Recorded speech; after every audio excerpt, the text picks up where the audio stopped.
paz do Senhor Jesus, meus amados irmãos, estamos dando início a mais uma videoaula da Sala Abraão Digital. Nesse trimestre estamos falando de relacionamentos em família, superando desafios e problemas com exemplos da Palavra de Deus. A lição hoje é de número 7, o relacionamento entre nora e sogra. É possível isso? Ter um bom relacionamento entre nora e sogra? Hoje a sociedade prega que é praticamente impossível, e aquelas que conseguem ter um bom relacionamento com a sua sogra é felizarda mesmo, porque não dá, é algo impossível. Mas nós vamos ver um relato bíblico de que é possível sim. Depende de cada um, né? Depende da postura de cada um. O texto áureo está lá em Ruth 1,16. Disse, porém, Ruth, não me instes para que te deixe e me afaste de ti. Ruth está falando para sua sogra, eu não vou me afastar de ti. Porque aonde quer que tu fores, irei eu, e aonde quer que pousares a noite, ali pousarei eu. O teu povo é o meu povo e o teu Deus é o meu Deus. A verdade prática diz, a fé cristã exalta o amor familiar, e mais especificamente o respeito e a honra entre nora e sogra, bem como genro e sogro. Genro e sogro. O conteúdo da lição, nós temos 4 tópicos. O objetivo é apresentar uma crise econômica que tinha no exato momento ali na Judéia, e também vamos falar do luto dessas mulheres. Vamos identificar que a união de nora e sogra fez com que superassem os desafios, refletir que os bons frutos de Ruth em honrar a sua sogra chegou a repercutir até a linhagem do Messias, e vamos enfatizar as bênçãos de Deus a partir do relacionamento entre nora e sogra. A palavra-chave é honra. Eu posso ser uma pessoa de honra e posso honrar alguém. Princípio que leva alguém a ter uma conduta proba. Então eu tenho honra, eu sou probo, virtuoso, corajoso e que lhe permite gozar de bom conceito junto à sociedade. Ou eu posso honrar alguém, consideração devida a uma pessoa que se distingue por seus dotes intelectuais, artísticos, morais, privilégio. O tópico 1 vai mostrar essa crise econômica que existia ali na Judéia, ali em Belém, mais precisamente. Vale ressaltar que quando a gente está falando agora de Ruth, a história de Ruth compreende no período dos juízes. E o período dos juízes foi em torno de 350 anos de existência. 1415 até 1074 a.C. surgiram os juízes. Ruth entra nesse período, em 1268 a.C. Vale ressaltar que o livro de Ruth tem apenas 4 capítulos, né? E ele mostra a história de uma família, Elimeleque, que devido à crise econômica, à escassez econômica que estava tendo ali em Belém, e interessante que Belém significa casa de pão, onde já se viu a casa de pão, não tem pão para os seus moradores. Então, devido à crise econômica, Elimeleque pega sua esposa Noemi e seus 2 filhos, Quilion e Malom, e fala assim, olha, vamos mudar aqui de Belém, de Jerusalém, vamos lá para Moabe, uma outra nação. É como eu mostro aqui nesse mapa. Eles saem daqui de Judá e vão para o reino de Moabe. Moabe, só para vocês terem uma memória, né? Vamos refrescar a memória aqui. Moabe é o filho de Ló.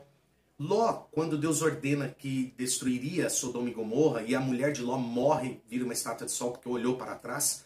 Então Ló pega suas 2 filhas e vai morar numa caverna. E fica um tempo morando nessa caverna. Ló já era velho. As suas filhas não tinham homens para casar naquele período, porque foi destruído Sodoma e Gomorra. Então ela se preocupa em ter filhos com o seu próprio pai, para que a linhagem de seu pai não fosse destruída. Era costume da época manter a linhagem do pai. Para isso tinha que ter filho homem para dar prosseguimento. Então elas têm relações com seu pai, embebedam o pai nem sabe o que está acontecendo, não percebe e acaba tendo as filhas engravidadas, ficam grávidas e ali as filhas têm filho. O filho da primeira, mais velha, chama-se Moabe, olha que interessante, e o outro filho chama-se Amon, é Ben-Ami, que eu anotei aqui, ó, Ben-Ami, que é o Amon, né? Então veja, as filhas de Ló geraram filhos de seu pai, cujos nomes eram Moabe e Amon. Só que essas nações adoraram outros deuses e saíram da presença do Senhor, infelizmente. Mas são meio que parentes dos israelitas, porque Ló era sobrinho de Abraão, e Abraão era o pai dessa nação, né? Pois bem, Elimeleque sai então de Judá, de Belém, e vai morar em Moabe. E a Bíblia fala que essa família fica morando por 10 anos em Moabe. Só que assim que elas chegam em Moabe, eu até coloquei uma genealogia, essa família de judeus, Elimeleque mais Noemi tiveram os 2 filhos, vão morar lá em Moabe. Cerca de 10 anos. Mas no comecinho ainda, a Bíblia vai falar que Elimeleque morre.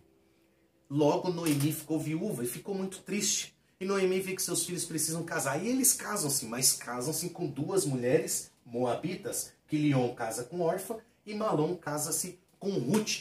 Mas passado o tempo, os 10 anos mais ou menos que já estavam morando ali, morre Malom e morre também Quilion. Logo as 3 mulheres ficam viúvas. Noemi fica sabendo que a sua cidade natal já voltou a ser próspera de novo, já tinha alimento. Então ela resolve deixar Moabe e voltar para a terra natal. E leva as suas noras. Só que no início dessa viagem, você percebe que Noemi para e fala assim, não é justo eu levar vocês. Não é justo. Vocês foram muito bondosas para comigo. Então é justo que vocês continuem morando na sua cidade natal, vocês são jovens, casem-se e fiquem com a família de vocês. É tão interessante que Noemi dá testemunho do bom relacionamento que ela tinha com as suas noras e vice-versa. Está no capítulo 1 e o versículo 8. Noemi chega a dizer assim, olha, as suas 2 noras, ide, voltai cada uma à casa de sua mãe, e o Senhor use convosco de benevolência, como vós usaste com os falecidos, meus filhos, e também para comigo. Assim como vocês foram boas para comigo e para com os meus filhos, que o Senhor seja bondoso com vocês também. Então veja que é possível sim um bom relacionamento entre nora e sogra, entre família, é muito possível. Só que nesse exato momento que elas estão dialogando para voltarem para a sua cidade natal, elas choram muito, é o verso 9, e choram alto, de tristeza. E aí Orfa resolve então voltar para Moabe, enquanto Ruth, ela declara no verso 16 e 17, dizendo assim para Ruth, olha, não me instes para que te deixe e me afaste de ti, porque aonde quer que tu fores, Noemi, irei eu, e aonde quer que pousares à noite, ali pousarei eu, o teu Deus é o meu Deus, o teu povo é o meu povo. E onde quer que morreres, morrerei eu, e ali serei sepultada. Me faça assim o Senhor, e outro tanto, se outra coisa que não me seja a morte me separar de ti. Veja só o amor e o respeito e a fidelidade que existia entre essas mulheres, entre nora e sogra. Noemi testifica a bondade delas para com ela. E agora a própria nora Ruth fala assim, aonde tu fores, irei eu. O seu povo é o meu povo, teu Deus é o meu Deus. Se tu morreres ali, eu também quero morrer e ser sepultada ali. Somente a morte vai nos separar. E ali elas caminham então para Judá, para Jerusalém. E vão ali para Belém, mais precisamente, que era a sua terra natal. Quando elas chegam na terra natal, houve um alvoroço na cidade. Olha, chegou Noemi. E Noemi fica triste, muito amargurada. Ela fala, não me chame de Noemi, porque Noemi significa feliz, significa alegre. Me chame de Mara, porque estou amargurado. O Senhor Deus me abandonou. Só que naquele exato momento, a sua nora, Ruth, está dando aquele apoio moral, está indo com ela. E naquele pensamento de que tudo vai mudar e vai dar certo. Imagine o pensamento de uma jovem que era Ruth. E é isso que eu fico admirado no livro de Ruth, porque Ruth era uma mulher moabita. E a Bíblia, que tem 66 livros, um desses livros tem o nome de uma moabita, mas uma moabita que se converteu a Deus, ao Deus de Israel. Então veja como Deus transforma o cativeiro em bênção, em vitória. Ruth e Noemi estavam em luto, estavam vivendo os piores momentos da vida dela, mas eis que Ruth dá um ânimo, um apoio à sua sogra, vai para a sua terra natal. E ali então ela resolve, olha minha sogra, eu vou atrás de alimento. Eu vou atrás de uma plantação e lá eu vou colher espigas, cevada, e era a época de cevada. E ela entra numa plantação que era de Boaz. Boaz era parente de Noemi, parente de Elimeleque. Era Deus guiando Ruth, né? Olha como Deus trabalha. E ali ela fica o dia inteiro trabalhando, colhendo espigas, e chega a levar essas espigas para casa, leva para Ruth, ela se alimenta com Boaz, ela tem um bom relacionamento. A Bíblia vai mostrar já que no capítulo 3, Noemi olha para ela e fala assim, olha minha filha, eu preciso arrumar um marido para você, você precisa casar, você é jovem, e nós vamos fazer o seguinte, você vai até Boaz. Boaz é o nosso remidor, é ele quem cuida de nós, então você vai até ele e ele vai falar o que você tem que fazer.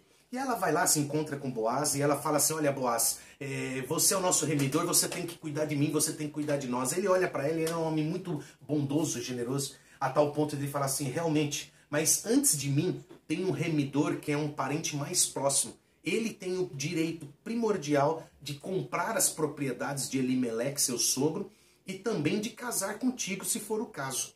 Ele falou, eu vou conversar com ele e eu vou resolver isso para você. Se ele não quiser tomar as propriedades, comprá-las e casar contigo, eu o farei. Porque eu sou o remidor e sou o parente mais próximo de vocês. Era costume da época, inclusive da lei mosaica, no capítulo 25 de Levíticos, de que você vai ver que o remidor ele tinha que cuidar da sua família, manter a linhagem. Daqui a pouco eu vou explicar um pouquinho melhor sobre isso. O que vale ressaltar é que o remidor mais próximo não quis, mas Boaz aceitou. Já que você não quer, então eu vou casar contigo, Ruth. Eu vou tomá-la por mulher e você vai dar prosseguimento à linhagem do seu marido falecido. Era costume da época. E é tão interessante que com a união e o casamento de Ruth e Boaz, que era um judeu, é interessante que esse casal aqui, o Ruth, ela foi... O Davi foi o bisneto dela, né? Então veja só, ela teve o seu bisneto. Ruth teve filho com Boaz. Deus foi tão bondoso que teve o seu primeiro filho, que foi Obed. Obed gerou Jessé e Jessé gerou Davi.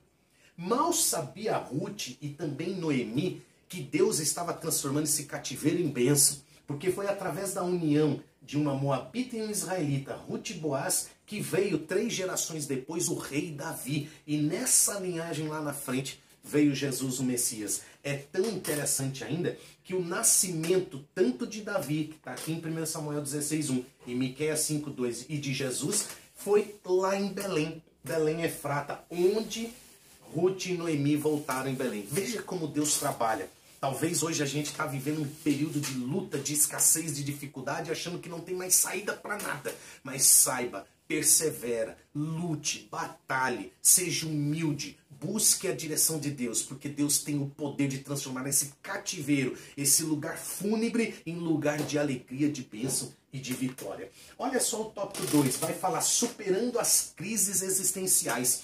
Ruth abençoou Noemi. De que forma que a Ruth vai abençoar sua sogra Noemi? Com a companhia. Ela virou companhia. Olha aquela imagem ali. É uma mulher que está vivendo um cenário escuro, um cenário terrível, mas ela está virando a página da vida dela para um lugar de bênção, um lugar de vitória. É isso que tem que acontecer em nossa sala de aula com os nossos alunos, os nossos professores.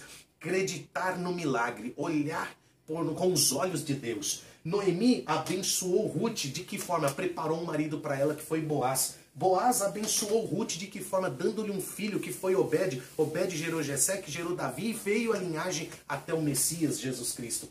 As mulheres belemitas, ou seja, as mulheres de Belém, reconheceram que Ruth valia mais que 7 filhos na vida de Noemi. Olha só o que diz as mulheres lá em capítulo 4 e o versículo 15 de Ruth.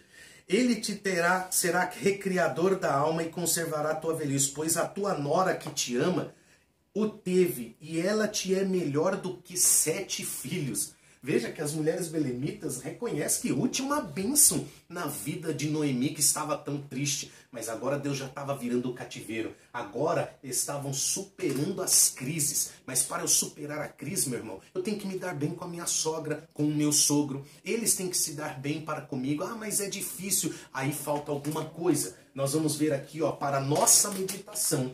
Ora, no momento de uma crise familiar, e não tem como falar, nós estamos sujeitos a isso. A última coisa que pode acontecer é uma guerra entre seus membros. Estamos tendo uma crise familiar, evite a guerra. Isso é a última coisa, nem é para chegar a esse ponto, né? O que a gente precisa no momento de uma crise familiar? União. A união de família é o que a gente precisa. Precisamos de compreensão. Ah, eu não me dou com a minha sogra, é impossível. Opa, eu preciso compreender. Por que eu não me dou bem com ela? Alguma coisa, talvez, se eu mudar aqui, vai fazer com que ela mude também.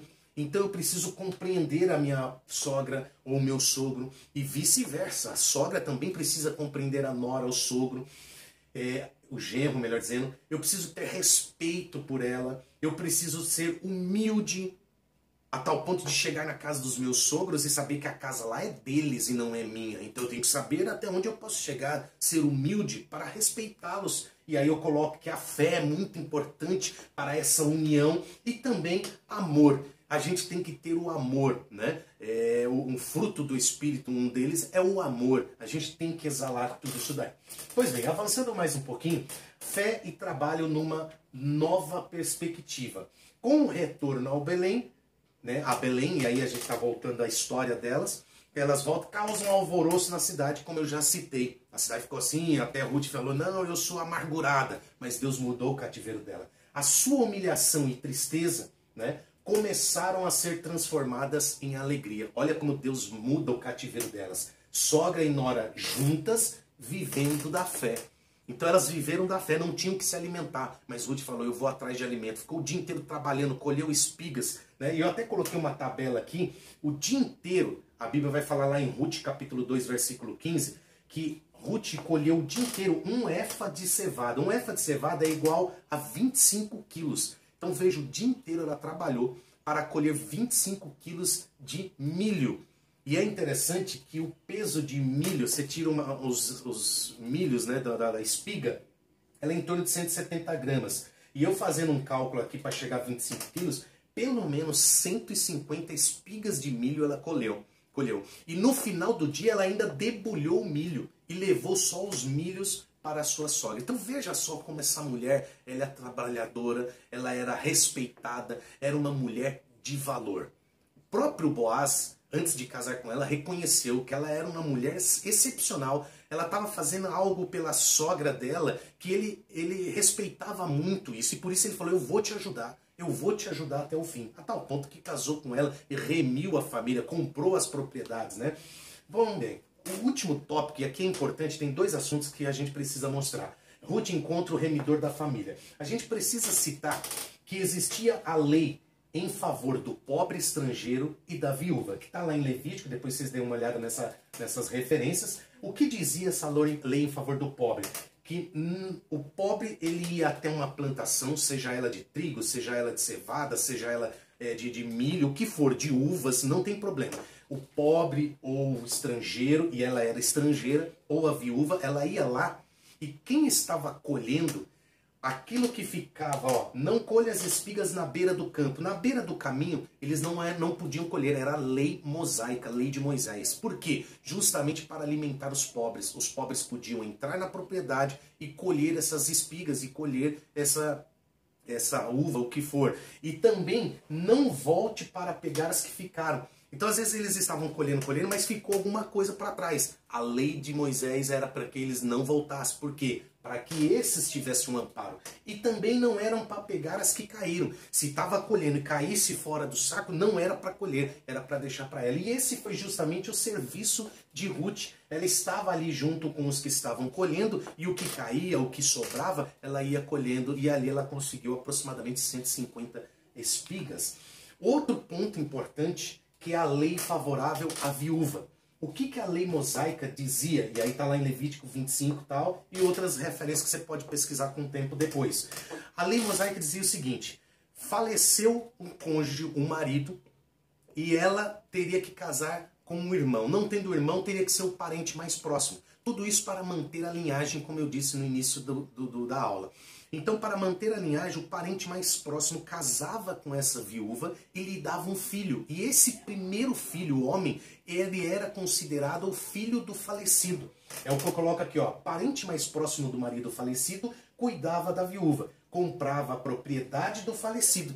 Então, veja só, o remidor, que era o parente mais próximo, ele tinha essa incumbência e responsabilidade de amparar a viúva. Então ele ia lá e comprava a propriedade do falecido e também casava-se com a viúva e lhe dava um filho para manter a linhagem do falecido. Então esses dois pontos, a lei em favor do pobre na parte de colheita, né, de alimento, é importante citar na aula, bem como esse apoio de comprar a propriedade do falecido e casar-se com a viúva, também é um ponto muito importante conforme essas referências. Por fim, na conclusão, a gente mostra que o relacionamento entre nora e sogra e também genros e sogros é que vivam em união, de maneira que a família seja ricamente abençoada por Deus. É como diz Filipenses capítulo 2, versículo 3. Eu não consigo viver bem com a minha sogra, com o meu sogro, com a minha família, é um pé de guerra. Será que a gente não está em falta aqui, não? Vamos ler?